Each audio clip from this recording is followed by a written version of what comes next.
Yes, good evening, good morning, good afternoon. Ẹ̀yin tèmi ń ṣàlàáfíà lè mo bá yín. Happy Christmas. Thank you for joining me. Question yìí, èèyàn kan ló béèrè lọ́wọ́ mi. Ó ní on point by two. Ṣé bí wọ́n ní OB obìnrin, òbò obìnrin, pé ó ní good bacteria, pé tó ń secrete. Òun dẹ̀ ní halitosis, that is àìsàn kí ẹnu máa rùn. Wọ́n dẹ̀ sọ wípé halitosis yìí ó need the oral probiotics. Ṣebí lactobacillosis yìí, ṣebí probiotics ni? That is good material, a bacteria. Ṣé òun lè mọ la? That is, tí wọ́n bá ní oore ọ̀fẹ́ láti máa rí àwọn obìnrin tí wọ́n bá gbà fún, ṣé ó lè mọ la, kó mọ la, kó mọ la, kó mọ la, tó ń la eléyìí, tó ń la eléyìí, kó ṣáà mọ la lọ so that kí ó fi máa cure ló fi máa cure mouth odor òun because probiotics ni. Wow, what a big and brilliant question. Pé ṣé ìwọ lè mọ lá òbò torí pé ó fẹ́ kí mouth odor rẹ lọ, torí pé wọ́n ní òbò ó ń provide lactobacillus ló fi ń maintain bí òbò ṣe ń jẹ́ òbò. So kí ìwọ wá mọ kó sẹ́nu, kó mọ tẹnu sí, kó mọ lá. Well, yes, lóòótọ́ ni.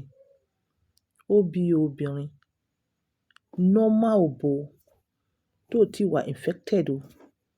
Òbò tó ti doríṣiríṣi ọkùnrin o. Òbò tó ti ní infection rí o. Òbò tó ń mu,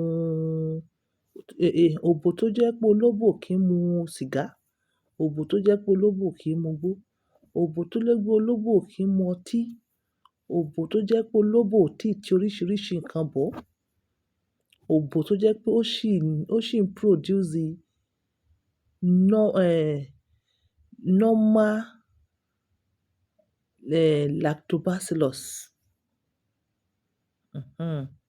Kò kí ń ṣe òbò tó jẹ́ pé tí kò produce kankan mọ́ o.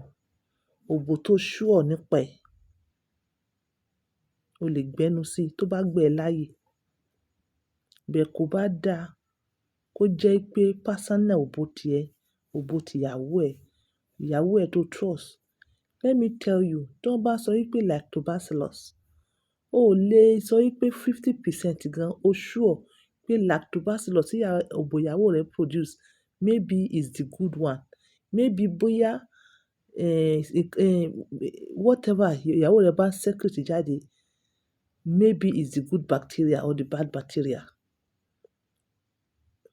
Ẹ̀yin mi, ìwọ tó fi béèrè question yẹn lọ́wọ́ mi, perhaps o ti ń lá òbò. Perhaps halitosis yẹn ò tó level yẹn tẹ́lẹ̀. O ti lọ jẹ òbò tó ní infections. Òbò tó jẹ́ pé microorganisms ẹ̀ kò ì ṣe èyí tó dá, èyí tí ò dá ni. O ti kó papọ̀ mọ́ tiẹ̀. Nítorí pé kí ni àwọn obìnrin míì tó ní oríṣiríṣi infections ranging from vaginal yeast infections, bacterial vaginosis, àbí èyí tí wọ́n ń pè ní gardnerella. Obìnrin bá nírú yẹn tí wọ́n tún fẹnu kò, tó ń fẹnu là, wàá máa transfer bad bacteria tó wà ńbẹ̀, wàá máa transfer ẹ̀ sẹ́nu ẹ̀. Àbí o ò mọ̀ ni? Kò kí ń ṣe gbogbo òbò ló yẹ kí ẹ máa lá o. Ẹ ní láti rí dájúdájú òbò wo lẹ̀ ń lá. Then ìgbà míì nǹkan tó lè fa kẹ́nu máa rùn, òun ni ulcer.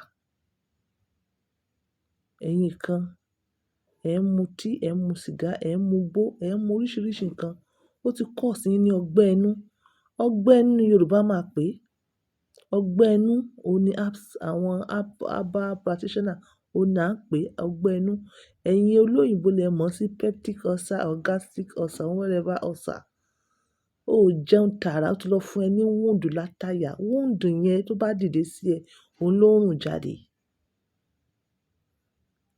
ó máa wá papọ̀ mọ́ ìwọ tó ti ní òórùn ẹnu, á tún wá papọ̀ mọ́ ìwọ tó lọ ń jẹ òbò tó jẹ́ pé microorganism ẹ̀ bad ni.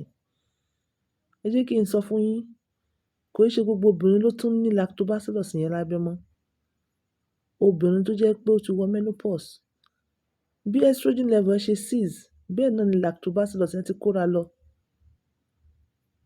Obìnrin tó ń jẹ oríṣiríṣi okó, kò lè sí lactobacillus mọ́. Àwọn àtọ̀ míì tó ń gbà sára ó ti jẹ lọ, ó ti kó lọ. Obìnrin tó fi ojoojúmọ́ ní infections, gbogbo bad bacteria yẹn ó ti clear gbogbo good bacteria yẹn. Antibiotics ni wọ́n máa fi lò, wọ́n máa fi tọ́jú ẹ̀. Antibiotics lóòótọ́, mi ní kò lè tọ́jú infections, ó lè tọ́jú infections, but kò lè restore lactobacillus normal level ẹ̀. Normal thing tẹ máa ní láti bring back your lactobacillus, òun náà ni oral probiotics. Bí ẹnu ṣe need probiotics, bẹ́ẹ̀ náà ni òbò náà need probiotics láti maintain lactobacillus yẹn, láti máa keep òbò clean, láti máa keep òbò láti má máa rùn. Obìnrin tí ń run fishy, obìnrin tó bá ń run fishy ò lè ní lactobacillus. Obìnrin tó ń run fishy, kò sí lactobacillus níbẹ̀. Tí lactobacillus good bacteria yẹn bá wà níbẹ̀, kò ní máa run fishy. Obìnrin ń run ẹni tó ti bàjẹ́, kò ní good bacteria mọ́. So ìwọ ọ̀sìn wo ni o fẹ́ tẹnu bọ̀? O fẹ́ lọ kẹnu bọ nǹkan tó ń cause fishy smell ni. Bacteria, microorganism tó ń cause fishy smell. Ṣé òun ni o fẹ́ lọ kó sẹ́nu tiẹ̀? Tó bá wá join ẹ̀ mọ́ ulcer àti òórùn ẹnu tó ń ṣe ẹ́, won't it be worse? So mi lè sọ̀rọ̀ yẹn kí n dákẹ́ síbẹ̀, a sì máa offer solution. Kí ẹ bá, obìnrin tó bá nífẹ̀ẹ́, tó bá ń jẹ abẹ́ rẹ̀, inú dúdùn ni, torí pé kí ni ó máa dùn mọ́bìnrin gidi gan ni. Obìnrin tó bá nífẹ̀ẹ́, obìnrin tó ti lọ kọ́ act bí wọ́n ṣe ń relax ara fún ọkọ kó jẹ tiẹ̀, kó jẹ abẹ́, ó jẹ tiẹ̀, òun náà dẹ̀ jẹ tiẹ̀. Tí inú obìnrin ò bá dùn sí ẹ, kò lè fún ẹ ní lactobacillus tó dáa. Obìnrin tó fẹ́ máa jẹ abẹ́ rẹ̀, o sure, ṣé o sure rẹ̀? O sure, are you 100% sure pé lactobacillus, nǹkan tó ń kó mi lára rẹ̀ yìí, nǹkan tó need ni as probiotics? We have natural probiotics in foods tó lè jẹ. Má jẹ probiotics tó sure. You understand? Má jẹ probiotics tó sure. So lálákọ̀ọ́kọ́ kó tó di pé mo lọ síbẹ̀ yẹn, òògùn ulcer tó lè help ulcer, a sọ kíní kan ní ewé àbámọ́dá. Ewé àbámọ́dá yìí máa já lẹ́yọ kọ̀ọ̀kan. Tó bá sì ti já, make sure pé o fọ̀. Ìdí tí mo fi ní kó fọ̀ ni pé inú atẹ́gùn ló wà.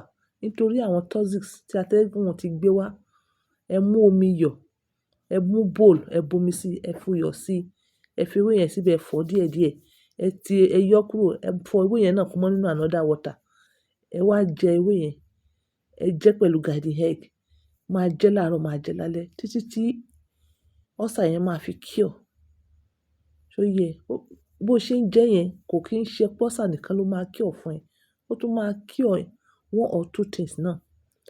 Then apart from that, màá wá fún ẹ ní nǹkan tó lè lò fún òórùn ẹnu tó dẹ̀ máa help ẹ dáadáa. Garden egg tó ń jẹ àti ewé àbámọ́dá tó ń jẹ, ó ní tendency náà láti reduce the part of the smell in your mouth. Mo believe pé òun understand mi. Ẹ̀yin obìnrin tó jẹ́ wípé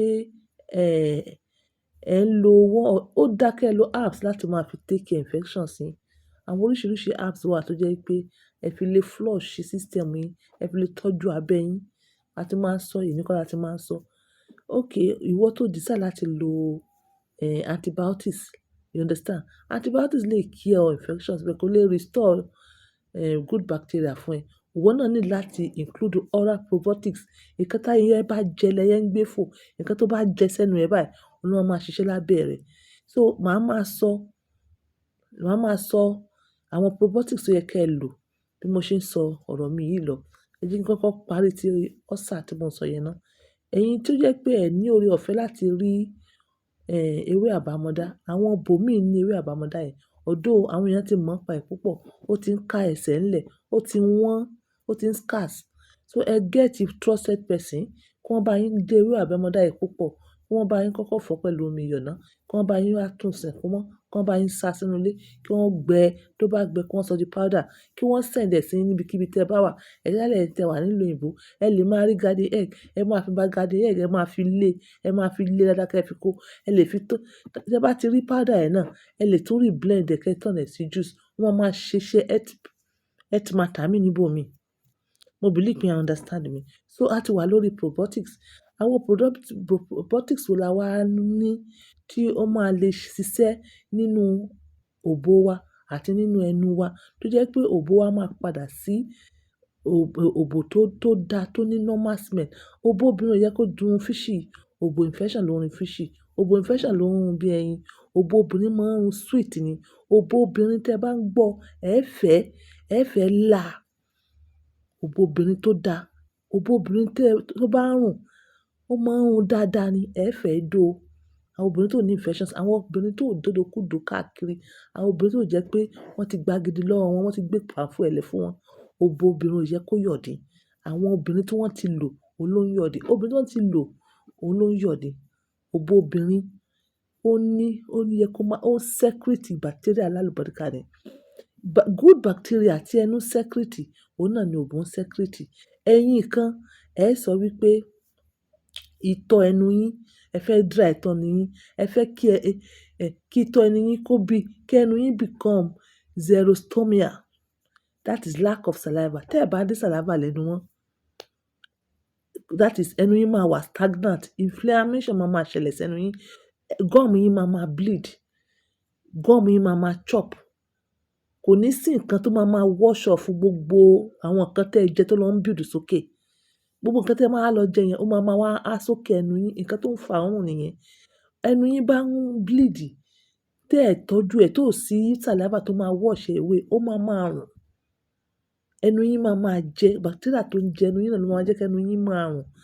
So ẹ need bacteria nínú yín. Ẹ need láti máa chew something. Nǹkan tí ẹ bá wá ń chew yẹn, òun ló máa jẹ́ kí saliva máa padà wá sí ẹnu yín. Ẹ má sọ wípé ẹ fẹ́ dry saliva. Yes, saliva ẹnu yín kọ́ ló ń cause òórùn. Bacteria ẹnu yín ló ń cause òórùn. Nǹkan tí ẹ jẹ tẹ́ ẹ rí fọ̀, òun ló ń cause òórùn. Ẹ jẹun ẹ ní fọyín láàárọ̀, ìwọ tó mọ̀ pé ẹ̀yìn rẹ ń rùn, wàá fọyín láàárọ̀, wàá fọyín lálẹ́. So ìwọ tó mọ̀ pé ẹnu rẹ ń rùn, probiotics, that is to say, probiotics nínú plain yogurt. Ẹ avoid sweet yogurt. Sweet yogurt ó tún máa cause sugary, ó máa pa àwọn good bacteria ni. Kò ní lè restore bad bacteria. Kò ní lè restore good bacteria fún yín. Ẹ ń jẹ sugary things. Ẹ need láti slow on it. Ìwọ tẹ́nu ẹ bá ń rùn, reduce sugary things. Ìwọ tẹ́nu ẹ bá ń rùn, má mu sìgá, má mu igbó. Ìwọ tẹ́nu ẹ bá ń rùn, má mu ọtí. Gbogbo àwọn eléyìí wọ́n constitute, wọ́n pa àwọn good bacteria ni. Ìwọ tẹ́nu ẹ bá ń rùn, kí wá àwọn example good material, example probiotics, any fermented foods. Kíni náà, apple cider vinegar. Èèyàn tó bá ní ulcer, it is either kó dilute ẹ̀ dáadáa. Ẹ dilute ẹ̀ dáadáa. Ibi tí àwọn tó ní ulcer bá ti lo síbí ńlá kan, ìwọ síbí pinch ni kó lò, kó dẹ̀ dilute ẹ̀. Ẹ fi apple cider yẹn, ẹ fi gargle ẹnu yín. Ẹ bá gargle ẹnu yín tán, ẹ máa mú, Olúwa máa restore àwọn bacteria alálùbáríkà sí ẹnu yín. Ògì ó wà lára àwọn nǹkan tí wọ́n ferment. Tẹ bá mú ògì tẹ́ ẹ mú léròkórè, bẹ́ẹ̀ ṣe ń mú ògì léròkórè yẹn, àwọn tó yẹn máa padà. Ẹ má avoid láti máa chew. Ẹ máa chew something. Mi ò ní kí ẹ chew chewing-gum o. Ẹ ṣá wá natural tí ẹ máa chew. Nǹkan tó da tó yẹ kí ẹ lè máa chew, òun ni gloves. Gloves ó wà lára solution tó máa help yín dáadáa. Fídíò yìí in as much as mo try láti compress ẹ̀, ó ṣì ń pọ̀. Ìwọ tó bá mọ̀ pé o ní problem yìí, dákun ẹ wò tán, ó máa ṣe ẹ́ láǹfààní. Torí pé kíni ibi tí mò ń lọ gangan mi ò tí ì dé bẹ̀ fà. Mi ò tí ì dé ibi tí mò ń lọ. So láyé títí ẹ náà, ìwọ náà tún wá sample sí nǹkan tí à ń pè ní probiotics, kó include ẹ̀ mọ́ ara rẹ. So kí ló lè tún fún yín ní òórùn ẹnu tó da? Ara ẹ̀ náà ni cinnamon. Ẹ include ẹ̀ mọ́ oúnjẹ yín. Ara ẹ̀ náà ni watermelon. Ara ẹ̀ náà ni pineapples. ẹ̀yin náà ẹ tún wá nǹkan tó lè help yín tí ẹ lè jẹ tó máa help oral probiotics yín láti support, láti eradicate òórùn ẹnu.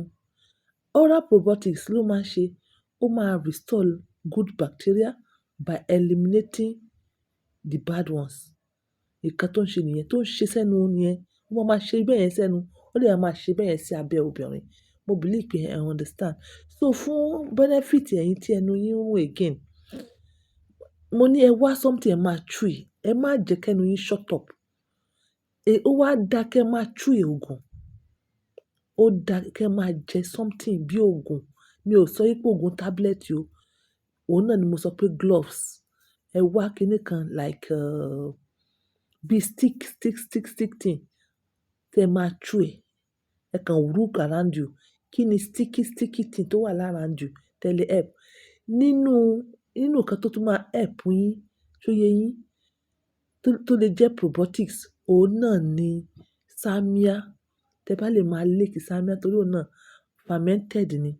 Ẹ rí pé ó ní taste bí sweet sour báyìí. Ó lè help yín. Ṣé ìwọ lè máa lick salmia? Kò bá dà. Á dẹ̀ tún máa flush nonsense jagba tí ń kúrò.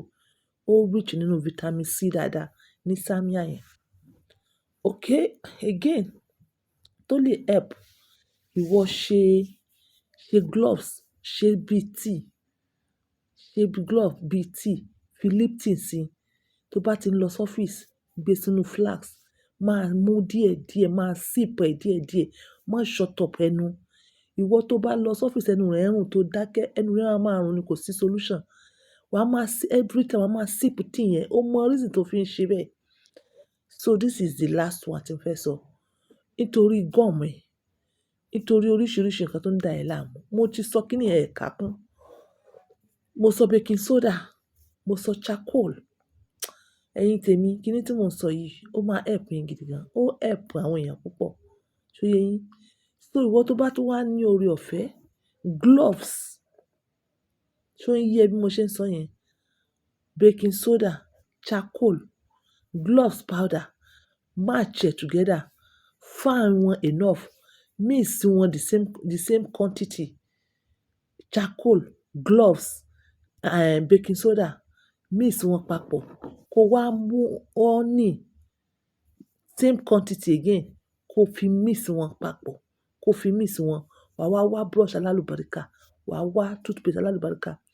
Wà á fi omi kíni apple cider tó ti glass cup, normal cup, 10 ml, that is teaspoon nílá, bù sí. Tó bá jẹ́ pé ìwọ bá ní ulcer, má jẹ́ kó pọ̀ tó bẹ́ẹ̀ yẹn.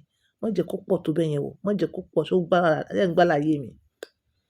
Wà á fi gargle ẹnu. But the first thing tó bá jí láàárọ̀, òun ni pé ẹ mú omi. Torí pé kíni, bí ẹ bá ti mu omi láàárọ̀, bacteria saliva tó wà níbẹ̀, ṣó yé yín? Part of the good bacteria ni. Tẹ bá ti mú sára, ó máa máa ṣiṣẹ́ fún yín. Nítorí ẹ́ la fi sọ pé ẹ má jẹ́ kí saliva tán lẹ́nu yín. Ẹ má jẹ́ kí saliva tán lẹ́nu yín. Ìwọ tó bá ní ulcer, tó bá ti kọ́kọ́ jí láàárọ̀ gbàrà, kọ́kọ́ mu omi díẹ̀díẹ̀. Ìyẹn lọ kó tó wá di pé time tó máa fọ yín. Tí time tó máa fọ yín bá tó, kí ló fi máa ṣe? Wà á kọ́kọ́ gargle ẹnu yẹn pẹ̀lú omi apple cider vinegar yẹn. Wà á wá mu omi yòókù. Jẹ́ kó mọ help ẹ lọ store pH level ẹnu rẹ sí good bacteria láti inú. Mo believe pé you understand me. Ẹ wá fi yòókù. Ṣó yé ẹ? Ẹ mú ó fi díẹ̀ gargle, ó fi díẹ̀. Wà á mu díẹ̀. Ìyókù fi fọyín. Fi yòókù fọyín pẹ̀lú gbogbo àwọn mixture yìí. Wà á kọ́kọ́ fọyín ẹ̀ pẹ̀lú close up àbí toothpaste normal ẹ̀. Wà á wá, lẹ́yìn ìgbà tó bá ṣe yẹn tán pẹ̀lú toothpaste yẹn, wà á wá máa fi toothpaste yẹn, wà á máa fi kan àwọn mixture rẹ. Wà á lò ó tó 3 times or to your satisfaction. Wà á wá ṣẹ̀ṣẹ̀ wá rinse ẹnu ẹ pẹ̀lú omi tó kù, omi apple cider vinegar. Then Lipton àti kànáfùrù, wà á mọ gbé lọ ọ́fíìsì. Ó ní dákẹ́. Mo believe pé you understand. Mo believe pé ẹ understand. Gbogbo ẹ̀yin náà tó jẹ́ pé ẹ̀ ń fishy, ẹ fi tea yẹn, ẹ include ẹ̀ mọ́ nǹkan, gbogbo nǹkan tí ẹ̀ ń ṣe. Lipton àti gloves. Lipton àti gloves. Lipton àti gloves. Ẹ̀yin tí ẹ bá ní diabetes, so yé yín, ẹ lè máa mix honey mọ́ díẹ̀díẹ̀, especially obìnrin tó ní ohun fishy àti gbogbo nǹkan tí a kà síwájú yìí. Mo believe pé ẹ understand. Má lọ jẹjẹkújẹ, má lọ lálàkúlà tó máa kó bẹ. This is on point by two, using my words for others. Bye for now.